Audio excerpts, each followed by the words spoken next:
totalement, ici, il y a 2 milliards d'individus qui n'ont pas d'électricité et qui sont vulnérables au manque d'eau. Et puis encore 2 milliards qui ont une électricité rare, un peu abondante, et puis de l'eau parcimonieuse. Hein.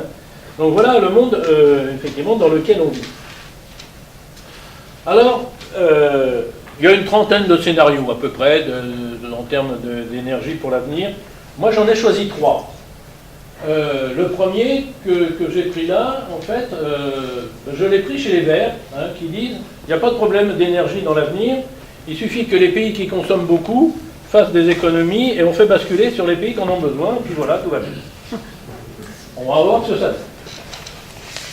Alors c'est un peu irréaliste, mais on est, de toute façon, je l'ai dit tout à l'heure, bon, on ne fonctionne pas dessus, mais vous voyez, aller demander à un Américain du Nord du jour au lendemain de baisser de moitié la consommation, hein, vous voyez le geste obscène qu'il va vous faire tout de suite. Hein. Bon.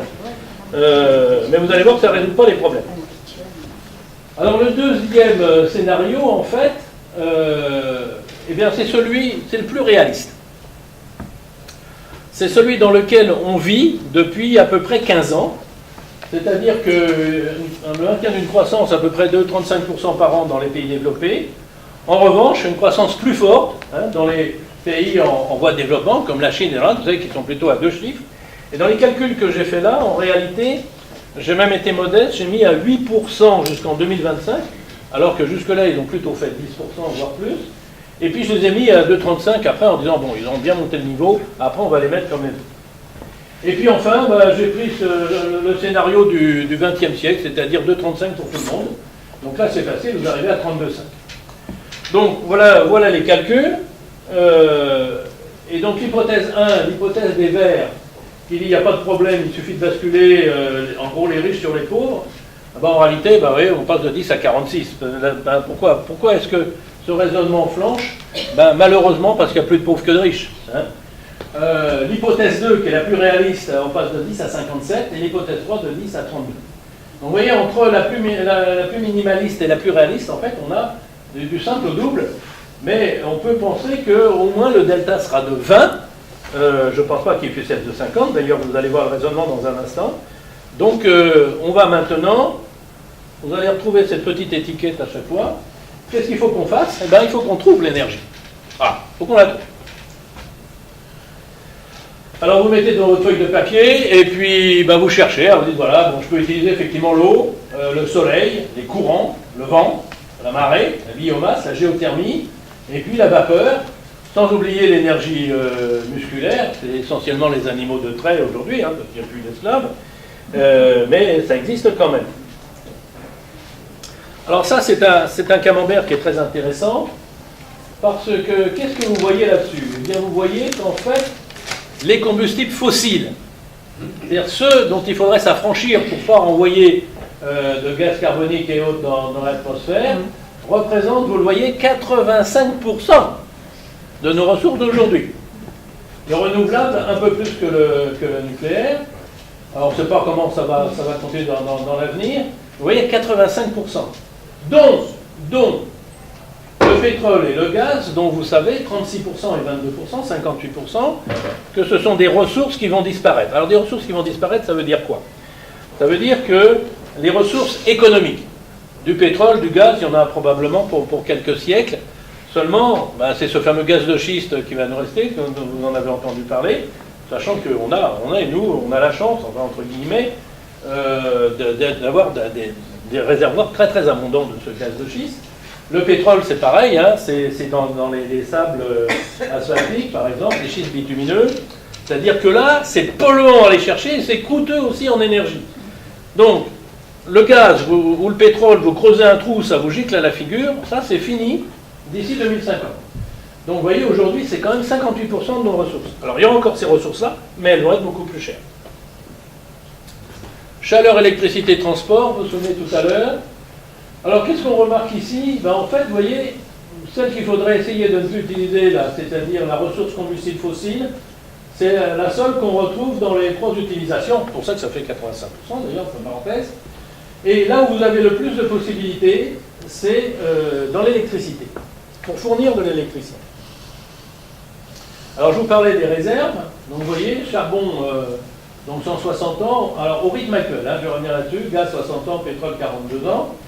Alors le rythme actuel, ça veut dire quoi? Voilà, ça veut dire que pour l'instant, les importations chinoises de pétrole, vous voyez, en 10 ans, elles sont passées de 23 à 148, c'est-à-dire elles ont été multipliées par 6. L'Arabie Saoudite a multiplié par 100 ses exportations de pétrole vers la Chine. Donc ça veut dire que quand vous parlez de réserves, c'est à un moment donné, mais plus évidemment vous les consommez année après année, et plus vous voyez ce delta là qui va évidemment diminuer. Alors j'avais rajouté cette planche parce que je me souviens que des fois la réaction dit oh bon, vous savez, nous 2050 on se foncera donc bon, on s'en fiche un peu. Alors il faut que je traumatise les gens quand même, donc je vais penser à leurs petits-enfants ou leurs enfants. Et quand les bébés 2000 souffleront leurs 50 bougies, il n'y a plus de pétrole. Et quand ils prendront leur retraite, ça c'est le point d'interrogation pour 65 ans, il n'y a plus de gaz. Alors encore une fois économique, hein, on est bien d'accord. Parce que voilà, hein, il en reste donc pétrole, et on pourrait dire la même chose avec le gaz. Donc le Canada, vous voyez, alors je ne sais pas où ils en sont, à un moment donné, il dit, bon, on va aller en chercher, alors il nous faut de l'énergie, on va faire une centrale nucléaire, et puis on va mettre une raffinerie à côté. Vous voyez, forcément, c'est forcément plus cher que de creuser un trou, puis que ça gicle. Hein. Alors il y a deux événements importants que vous connaissez, je vais passer rapidement dessus, mais quand même, qui ont marqué la fin du dernier millénaire, qui n'est pas si vieux que ça. Hein. Bon. Le premier, c'est le développement durable. Dont la meilleure définition d'ailleurs est là, répondre aux besoins du présent sans compromettre les capacités des générations futures à satisfaire les leurs. C'est un bon souci. C'est un souci quand même de gens qui sont plutôt des nantis, hein, parce que celui qui crève la faim et qui ne sait pas comment il va nourrir ses enfants le soir, peut-être qu'il n'a pas en tête qu'il faut qu'il fasse du développement durable, mais c'est vrai que nous on peut le faire. C'est une idée qui est relativement récente, mais pas tant que ça, puisque une autre phrase qu'on entend souvent, c'est nous n'héritons pas de la terre de nos parents, nous l'empruntons à nos enfants. Hein, et ça, en fait, qui a dit ça? Eh bien, c'est Antoine de Saint-Exupéry, et qui est mort en 1944. Vous voyez que c'est pas si récent que ça. Alors, globalement, ça veut dire quoi? Vous savez très bien que la France, sans en faire un cocorico, hein, c'est une simple constatation, évidemment, a plutôt été un bon élève. Vous retrouvez dans les pays qui ont consommé le plus, d'ailleurs, les pays qui se sont développés. Hein. La Corée du Sud est sortie du Moyen-Âge en un quart de siècle, mais pour ça elle avait besoin d'énergie. L'Inde et la Chine, même chose, le Brésil également. Vous voyez, c'est-à-dire que voilà, ces pays qui sont vraiment sortis là, eh bien, ont consommé effectivement de l'énergie. Alors, il y a aussi, moi je ne voudrais pas trop en parler, j'ai pensé à choisir une conférence, puis une fois j'ai entendu mon collègue Michel Godet, vous savez, qui passe souvent à la télé, dire quand on parle de développement durable, quand même, on pourrait un peu penser à la dette. Alors on est en plein dans l'actualité aussi. Alors, c'est vrai que chaque bébé qui naît aujourd'hui, eh ben, il a déjà une dette de 110 000 euros. Donc, alors pourquoi ça fait 110 000 euros? Parce que quand vous entendez parler de 25 ou 30 000 euros par Français, en fait, c'est un chiffre qui est trompeur, parce que tous ceux qui vont disparaître de la planète d'ici 10-20 ans, c'est pas eux qui vont payer la dette. Hein. Moi, je vais disparaître, je ne vais pas la payer la dette. Hein. Donc, c'est ceux qui naissent qui vont la payer. Hein. Donc vous voyez, elle augmente quand même de 550 millions par jour, hein, sans faire de politique, hein, 6 300 euros à l'âge. Donc vous voyez ce que ça peut faire. Donc bon, développement durable, j'avais mis ça, c'est quand arrive à Sainte-Marie, la France vient à crédit. On est au 15 août et on va aller doucement vers le 14 juillet. Et donc l'autre événement, c'est le protocole de Kyoto. Alors vous vous souvenez, décembre 97, hein, c'est vraiment la fin du dernier siècle, où il y a 159 pays qui se réunissent. Et les pays donc dits de l'annexe 1, c'est drôle parce qu'on les appelle comme ça, probablement parce que il y a une annexe 1 où il y a la liste des pays, alors du coup, voilà, on les appelle les pays annexe 1. Donc c'est l'Europe des 15 à l'époque, on pourrait dire Europe des 27 aujourd'hui, la Russie, etc., enfin vous savez lire comme moi, s'engage une réduction globale de 5% des émissions de gaz à effet de serre, c'est ce que veut dire GES, entre 2008 et 2012. Et on est en plein dedans. Mais, disent-ils, on mettra ça en œuvre que si 55 pays, des pays qui représentent 55% du volume total des émissions de CO2 en 90, donc la base c'est 90, signent le protocole. Et évidemment, les pays en voie de développement ne sont pas concernés, il faut quand même qu'on les laisse se développer. Alors pendant très longtemps, on n'a pas franchi cette barre des 55%, et puis un beau jour, la Russie a signé, et là, on a basculé de l'autre côté. Alors on peut regarder ce qui s'était passé dans les 20 ans précédents. Vous voyez que on avait effectivement consommé pas mal. Globalement, le monde, 44%. Dans le Moyen-Orient, évidemment, il y a plein de pétrole, donc 360%. Vous savez qu'on fait du coup des patinoires en plein désert et qu'on va vous faire des grands stades de foot climatisés à 20 degrés ou 17 degrés quand il va faire 40 ou 50 dehors. Donc là, il y a du pétrole. Donc les pays qui sont développés aussi. Donc c'est quand même une consommation qui est importante. Et ce qui est amusant aussi, c'est de voir les vœux des États et puis ce qu'ils ont fait. Par exemple, vous voyez, les États-Unis ont dit « Ah oui, allez, entre 90 et 2 millions, on va essayer de faire moins 7%. » Ils ont fait plus 16,7. L'Europe avait dit, c'est les 15 à l'époque des moins 8, ils ont fait plus 3. La Russie, qui était globalement pas concernée, ils sont aperçus qu'avec très peu de gestes, en fait, ils économisaient effectivement beaucoup d'énergie, puis ils ont fait moins 25. Du coup, ils ont signé, ce que je vous disais tout à l'heure. La Chine n'était pas concernée, elle a fait plus 44. Le Japon a dit, je sais faire moins 6, ils ont fait plus 19. Et globalement, le monde, je ne peux pas mettre d'objectif puisqu'il n'y avait pas tous les pays, a fait quand même plus 16 en 12 ans. Alors, quand on regarde donc, en tonnes de CO2 par habitant, vous voyez que donc vous avez les trois, médailles d'or, médaille d'argent, médaille de bronze ici. Voilà, États-Unis, Australie, Canada. Vous avez ensuite donc l'Arabie Saoudite, la Corée du Sud, l'Allemagne, qui est pas loin, et l'Allemagne, ça va donc augmenter dans les mois qui viennent. Et vous avez la France qui est à 5,8 ici, un tout petit peu en dessous de la Chine. Alors évidemment, la Chine, je l'ai mis en rouge, pourquoi? Parce que vous allez voir qu'elle est devenue évidemment le pays, parce qu'il y a plus d'1 milliard d'habitants. Et donc aujourd'hui, elle a battu les États-Unis et elle est médaille d'or globalement des rejets. C'est ce que vous retrouvez ici. Alors, j'en ai pas mis 3, mais 4, parce que l'Inde, d'ici quelques années, on a dit que l'Inde allait dépasser la Russie, en fait, elle allait passer au 3e rang. Vous voyez que la France est loin, hein, c'est pareil, elle est 15e, ici, mais évidemment, ça dépend des tailles du pays, du PIB, etc. Alors, si on compare en Europe, quand même, vous voyez que nous aussi, là, on est 66e au monde, globalement, 27e sur 36 en Europe, hein, et que vous avez ici les pays voilà, qui sont les plus rejettent le plus de tonnes de CO2 par habitant. Le Luxembourg, c'est curieusement le petit pays, mais Luxembourg par tonne d'habitants est le premier et de loin. Hein. Alors, électricité et CO2. Je ne vais pas m'attarder longtemps là-dessus, mais vous voyez que effectivement, alors il faut toujours faire attention, j'en reviendrai là-dessus ici, c'est que bien sûr, vous avez ici des sources d'énergie dont on peut considérer qu'elles ne rejettent pas de CO2. Sauf que, bon, évidemment, il faut bien construire les installations, il faut faire de la maintenance, et vous voyez que plus c'est compliqué d'ailleurs, et plus il y a malgré tout de rejet. Mais je vous ai mis ici un chiffre en rouge dans l'éolien et le photovoltaïque. Alors ne croyez pas que, encore une fois, mon discours, ça va être de développer toutes les sources au maximum. Ça n'est pas la peine de se battre. Vous allez voir que la conclusion, c'est qu'on va manquer. La planète va manquer d'énergie. Donc il ne s'agit pas de se battre l'une par rapport à l'autre. Mais il faut regarder quand même les choses sérieusement et sereinement. Alors évidemment, chacun qui défend, quand je fais cette conférence, s'il y a des représentants de l'éolien dans la salle, il y a une traite d'anti-éolien, ou bien d'anti-solaire, même d'anti-nucléaire d'ailleurs. Bon. Donc ça prouve bien mon indépendance. Hein. Alors, le problème de ces sources-là, eh bien, vous le savez comme moi, c'est qu'elles sont intermittentes. C'est-à-dire que s'il n'y a pas de vent, s'il n'y a pas de soleil, ça ne marche pas. Et que on n'est pas maître du système. Alors, de deux choses l'une. Ou bien elles sont peu développées. Mais vous avez compris qu'il fallait les développer au maximum. Donc, peu développées, ça ne pose pas de problème sur la distribution. Mais si elles représentent une part importante de cette distribution, eh bien, il faut que ça devienne fiable. Alors, il n'y a que deux façons qu'elles deviennent fiables. Il y a une façon pour laquelle je me bats depuis on va dire au moins 20 ans, et ça ne marche pas. Je dis que si vraiment on veut faire quelque chose en termes d'écologie, il fallait mettre l'accent sur de la recherche technologique pour stocker l'énergie à grande quantité, ce qu'on ne sait pas faire. Et ça, c'est le seul moyen de développer ces énergies intermittentes. Parce que quand elles tournent, on stocke. Et puis quand elles ne tournent pas, on renvoie l'énergie. Hein. Et l'autre solution, c'est d'avoir une source qui réagisse comme ça au quart de tour et qui vous fournisse l'électricité quand il n'y a plus de vent, quand il n'y a plus de soleil. Eh bien, cette source, c'est le gaz.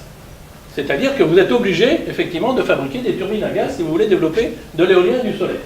Et voilà le chiffre en dessous, en fait, c'est les grammes de CO2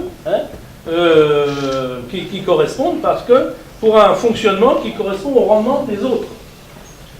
Alors, ce qu'il faut savoir, on n'en parle pas beaucoup, vous voyez, c'est que, comme la France, je ne discute pas si elle a raison ou si elle a tort, mais comme la France est en train de développer son projet éolien, on est en train, vous voyez, de construire en fait 11 700, c'est beaucoup, c'est à peu près 10 réacteurs nucléaires, hein, 11 700 mégawatts de gaz. Hein. Alors certes, c'est pour remplacer les plus vieilles centrales à charbon, celles qui polluent le plus, quoique comme on va manquer d'énergie, à mon avis, on ne va pas en faire beaucoup. Hein, mais vous voyez, voilà, c'est-à-dire qu'on va se mettre à rejeter plus de gaz carbonique dans l'atmosphère qu'avant, parce qu'on fait de l'éolien, c'est quand même une contradiction. Voilà pour les autres. Vous voyez que le thermique classique, quand même, représentait jusque-là 24 000. Donc 11 700, c'est quand même une part non négligeable de ces 24 000. Et que le renouvelable, aujourd'hui, fait quand même 28 500, ce qui est pas si mal que ça. Alors bien sûr, bon, en électricité, la France, évidemment, a une place de choix, hein, puisqu'elle a 78% de nucléaire, donc elle rejette peu de CO2. Puis on a quand même beaucoup d'hydraulique, hein, donc on est nettement meilleur que tous les autres. Vous retrouverez ces chiffres-là. Bon, je n'insiste pas sur aussi le méthane, il faut y penser. Ben, ça, c'est la population, c'est l'élevage, etc. C'est 23 fois plus nocif, hein, on parle toujours de CO2, mais quand même, il ne faut pas oublier quand même le méthane, par exemple. Alors, je reprends mon bilan, donc les énergies les unes derrière les autres. Énergie intermittente, donc ça, je vous en ai parlé. Et donc, vous voyez, en 2000, on faisait, alors je vais rester toujours en gigatètres par an, bien sûr, 0,01, ce qui n'est pas beaucoup. Et il faut faire baisser donc cette étiquette. Donc, on peut, à la rigueur, en mettant des éoliennes partout où on peut en mettre, y compris en offshore, passer de 32 à 29, ici, c'est-à-dire faire moins 3. Donc, ça fait baisser effectivement mon étiquette. Qu'est-ce que ça fait 3 gigatètres? Je vous le dirai tout à l'heure. Alors, il ne faut pas oublier, c'est vrai qu'il y a un certain nombre de nuisances. Moi, je défends plutôt l'offshore, c'est-à-dire en mer. C'est plus cher, mais ça évite un certain nombre d'inconvénients, comme celui-là. Ces maisons, en fait, ça c'est une très belle maison qui est là-bas en Normandie. À chaque fois que je la voyais, elle disait une belle propriété. Ben, elle a perdu 50% de valeur d'un seul coup. Hein. On vient de 5 qui revient juste derrière. Alors bon, c'est sûr que les habitants ne sont pas très très contents, en dehors du bruit, hein, mais quand même, elles peuvent être effectivement dangereuses. Donc si c'est en offshore, c'est quand même moins dangereux que si c'est sur Terre. Toujours mortel pour les oiseaux, ça on n'empêchera pas. Et ça a une emprise au sol élevée, c'est vrai, parce que le rendement, encore une fois, je vous le disais tout à l'heure, il est relativement faible. Ça nous compte que si les vents font 50 km/h, et à 90, il faut l'arrêter parce qu'il y a trop de vent. Donc ça fait très assuré, c'est à peu près un rendement en Europe de 17%. Alors vous avez les zones, je vous ai mis ça parce que ça c'est quand même intéressant de voir que même une volonté de vouloir développer ne se fait pas de façon, disons, très pratique ou pratico-technologique. Si vous voulez. C'est-à-dire que vous voyez, là où il faut en mettre, c'est là où il y a évidemment les rendements les plus forts, hein, c'est clair. Et où est-ce qu'on en a mis? Ben, là où les municipalités disaient ça va me faire de l'argent, donc j'en accepte. Vous voyez, là où il y en a le plus, c'est là. Hein. Le rendement est quasiment nul. Hein. Bon, ça c'est pas bon non plus, hein, on est bien d'accord, là non plus. Hein. Donc, alors là oui, ça c'est bien, ça c'est bien aussi. Hein. Mais vous voyez tout ça, là, voilà. Donc, c'est dommage, quoi, bon, franchement. Alors, un coût de fonctionnement élevé, alors vous savez que, bon, évidemment, du coup, EDF est obligé de racheter le kilowattheure éolien à 8,4. Par comparaison, vous voyez, celui fin 2010, parce que je n'ai pas le chiffre d'aujourd'hui, il était vendu 3,5. Alors, c'est pas ce que vous payez dans votre facture, ça c'est le coût de production, hein, du kilowattheure. Après, vous avez tout le reste, le transport, il faut payer les agents d'EDF, etc. Bon. Mais vous voyez, donc ça veut dire qu'on achète 8,4 et puis on le revend 3,5. C'est quand même pas une bonne opération. C'est beaucoup plus grave avec le solaire, mais déjà là, c'est pas très très bon. Et bien sûr, ça rapporte, vous voyez, 700 millions d'euros donc au comptoir de machines, 60 millions en région. Mais en 2015, hein, on a situé la facture entre 1 et 2,5 milliards d'euros quand même.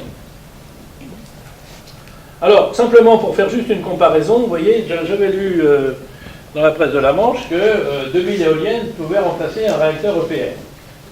Eh bien, c'est vrai. C'est vrai. C'est vrai. Mettez 2000 éoliennes 5 MW, ça fournit la même puissance qu'un réacteur EPR. Mais vous voyez que le coût n'est pas le même, hein, il est compris entre 20 et 30 milliards d'euros. Alors je ne vous raconte pas tout ce que ça fait de 2000 éoliennes, hein, mais bon. Et entre 4 et 10 millions de tonnes de béton pour 1 million pour le PR. Donc vous voyez, ça on ne vous dit jamais. On vous dit, ah bah, il suffit de mettre des éoliennes en posant un réacteur. Bah, quand on compare, quand même, on se dit, zut, bon. Bref, tout ça, quand même, je laisse mes 3 gigatètres. J'ai besoin d'énergie, absolument. Alors ça en fait combien? Ben oui, ça fait 6 millions d'éoliennes quand même, de 5 mégawatts. C'est quand même des mâts de 150 à 180 mètres, des pales de 70 à 90 mètres, et encore, il y en a qui m'ont dit qu'il y en avait des plus belles que ça encore. Alors oui, rien que pour Paris, je ne suis pas question d'en mettre 2150 dans Paris, mais c'est pour donner une idée de ce que ça représente quand même. Hein. En revanche, en surface occupée, 10 fois la France, compte tenu de tous les endroits désertiques, c'est pas ridicule. Hein. C'est-à-dire que vous avez des zones, par exemple, des immenses déserts égyptiens, où vous avez un vent qui est constant à 8 mètres secondes, 40% de rendement. Ben, c'est là-bas qu'il faut les mettre, c'est pas là où il y a 17. On dit, ah bah oui, mais on évacue l'électricité comment? Ah bah oui, voilà une bonne question. Si on avait développé le stockage d'énergie à grande échelle, eh bien on aurait répondu à cette question. L'hydraulique. Alors l'hydraulique, c'est simple. Si vous noyez tout ce que vous pouvez noyer sur la planète pour faire des barrages, vous avez un facteur 6 par rapport à aujourd'hui. Sachant que, vous avez vu, on vient d'arrêter le plus grand des barrages qu'on devrait construire au Brésil, enfin aux frontières, parce que les gens n'en veulent pas. C'est-à-dire que là, mon chiffre, du coup, si je tiens compte de ça, il diminue. Hein. Bon. Donc vous voyez, on passe à 28. Et là, bon, pour l'instant, on a fait le maximum. Alors évidemment, bon, vous savez bien, il y a des ruptures dramatiques de temps en temps. Hein, on est suffisamment nombreux d'un certain âge hein, pour se souvenir de ce qu'on faisait quand le barrage de Malpasset a franchi, a cassé. C'était un mercredi soir, vous vous souvenez, pendant la piste aux étoiles. Bon, 21h13. Géothermie. Alors, vous voyez, la température de la Terre, il monte d'1 degré, effectivement, pour 30 mètres de profondeur. Alors, tout ce qui est pompe à chaleur, ça, franchement, il faut développer ça au maximum. Hein. Tout ce qu'on pourra faire là-dessus, il faut le faire. Bon. Alors après, exploiter ça à grande échelle, c'est plus compliqué, mais tous ces gestes que l'on peut faire chacun d'entre nous, ça là, il faut le faire. Alors on peut penser, vous voyez, on était à 0,03, on peut penser qu'on peut arriver à 1, là c'est moins tout à l'heure parce que c'est plus difficile, et donc on tombe à 27. Alors je prends toujours le plus petit des chiffres, vous voyez, les autres aussi, bien sûr, diminuent. Mais vous allez voir qu'on ne va même pas arriver au minimum. Donc, le solaire. Alors le solaire, vous avez plusieurs, vous avez la conversion thermique, ça aussi, tout ce qu'on pourra faire là-dessus, en chauffage solaire, chauffe-eau solaire, etc., il faut le faire. La conversion thermodynamique, c'est ce qu'on appelle les fours solaires. Hein. Là, vous voyez, le prix du kilowattheure, il n'est plus en centimes d'euros. Hein. Il est en euros. Ça peut baisser un peu, mais pas tant que ça. Et puis, alors, vous avez ce qu'on connaît bien, c'est-à-dire la conversion photovoltaïque. Alors là, c'est un coût, effectivement, du kilowattheure élevé pour être rentable dans les pays en voie de développement. Alors, souvent, on me pose Enfin, on ne me posait pas la question à moi, mais j'entends à la télé, on dit, mais oui, mais de toute façon, les panneaux, ils sont fabriqués en Chine. Parce que c'est moins cher. Eh bien, ça, c'est pas une bonne réponse. Ça n'est pas vrai. C'est vrai qu'ils sont fabriqués en Chine. C'est pas vrai que c'est parce qu'ils sont moins chers. Pourquoi? Parce que c'est de la très haute technologie. Je ne sais pas si vous avez visité ces usines. Vous êtes dans des salles blanches. Enfin, c'est des automates qui vous font les trucs et tout. Donc, la différence entre la Chine et nous, c'est les salaires de l'humain. Mais s'il n'y a pas beaucoup de salaires, le prix est le même. C'est pas pour ça qu'ils sont fabriqués en Chine. Ils sont fabriqués en Chine parce que quand vous fabriquez des panneaux solaires, tout de suite, vous dépassez les normes de rejet en métaux lourds dans l'environnement. Mais on ne peut pas se permettre, nous. Alors les Chinois non plus, normalement. Mais les Chinois, ils disent, ah ouais, mais nous, il faut qu'on vive. Donc tant pis.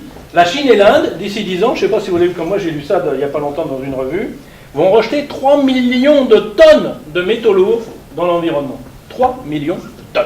Hein, pour fabriquer des panneaux photovoltaïques.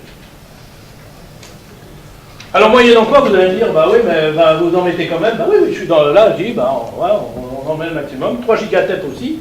Et voilà, je fais baisser encore là mon étiquette.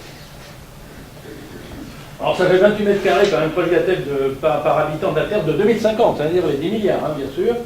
Alors un coût, évidemment, quand on met en coût d'aujourd'hui, c'est énorme, on peut penser que ça va baisser quand même.